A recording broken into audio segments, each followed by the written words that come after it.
Hello, my friends. My name is Gaz In Depth, otherwise simply known as Gaz. And today I'm gonna be presenting the first episode of Gaz In Depth. If you don't know, Gaz In Depth is gonna be, a side series, basically a spin off of Justin's Modern Warfare 3 Weapons in Depth. No longer Modern Warfare 3 only, as he has become a little bit bored with the series, which is normal since he does not play at all. So he told me that if I wanted to continue the series for him, and I said, sure, I'll do it. And I'll be posting once a week, and he'll still be posting regularly, probably 2 to 3 times, an episode every 3 days. I'll be posting weekly. And you'll know it since I'll be a separate series. Instead of saying something like episode number 25, mine will say something like G1 or G2. Anyways, today I'm gonna be covering the Yargan PYA. The Yargan PYA is the latest Russian standard military issue sidearm. It was developed in response to Russian military trials, which began in 1993. In 2003, it was adopted as a standard sidearm for all branches of Russian military and law enforcement, alongside GSH-18 and SPS. It is a semi-automatic pistol chambered in the Russian version of 9mm Luger Parabellum, or 9mm NATO, 9x19. In this case, it's called 7N21, which generates significantly more pressure than standard NATO 9mm ammunition, thus providing significantly higher kinetic power to the bullets. The weapon can also use standard 9mm NATO or 9mm Parabellum cartridges. The 7N21 features an armor-piercing bullet with a tempered steel core. Though the grips of the pistol are polymer, the weapon is largely made of metal. The pistol is named after its designer, Vladimir Yarygin, who had earlier specialized in designing sport pistols. The Yarygin PYA employs a simplified version of the century-old Browning short recoil system. As of 2008, it is supplied only in small numbers to selected special forces units, presumably those in North Caucasus. Sorry for pronouncing it wrong. Another name for the Yarygin PYA, which stands for Pistoleto Yarygina, is MP443 Grach. Now let's move on to the facts. It shoots the 9x19mm 7N21, which is the Russian equivalent to the 9x19mm Luger or 9x19mm Parabellum. The capacity of the mag is 17 rounds, but it can also fit a 10 or 18 round magazine. The gun weighs 950 grams, that means nearly a kilogram, with an empty magazine. The effective range is 50 meters, which is not that very far, but, it's a pistol, what could you expect? The total gun length is 198 millimeters, the barrel being 112 millimeters of that. Now let's move on to the variants. There's only one variant of this gun, and it's the MP446 Viking. Attachments. Now, the first attachment is extended mags, which would increase from the mag from 10 to 18 if it's a 10 round, or from 17 to 25 if it's a 17 round. Personally, I wouldn't recommend this attachment as the size of the mag is already pretty big and pretty decent, and it's forgiving. And really, you could be using much more, useful attachments for this, so it's not a bad attachment, but I personally wouldn't be using it.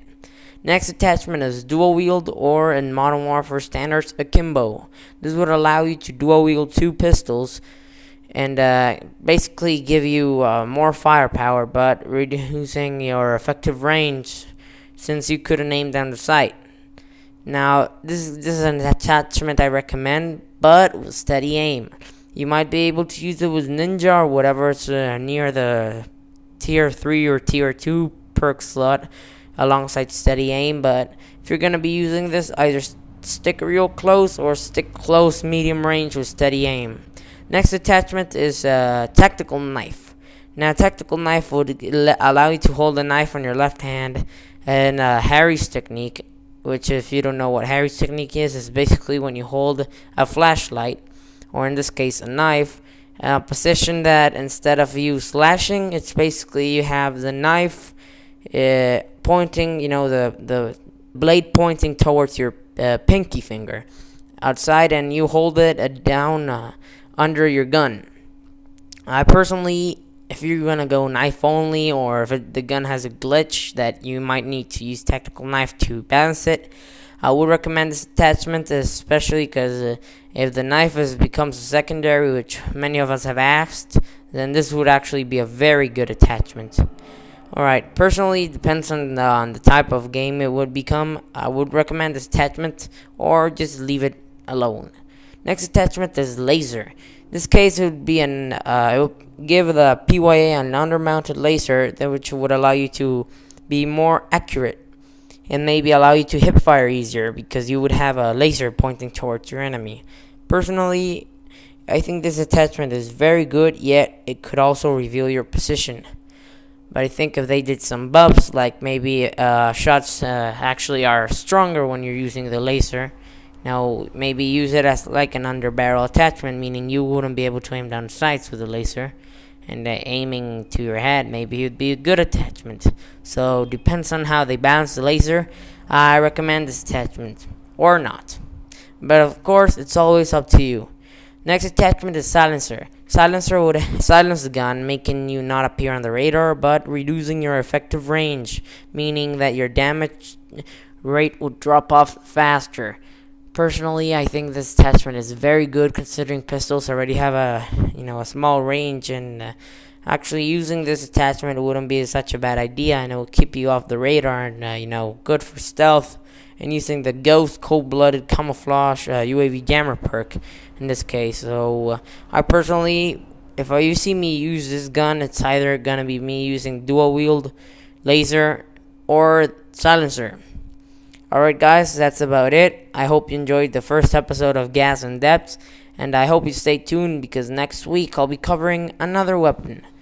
I still don't know which one I'll cover next, but stay tuned for it, and peace!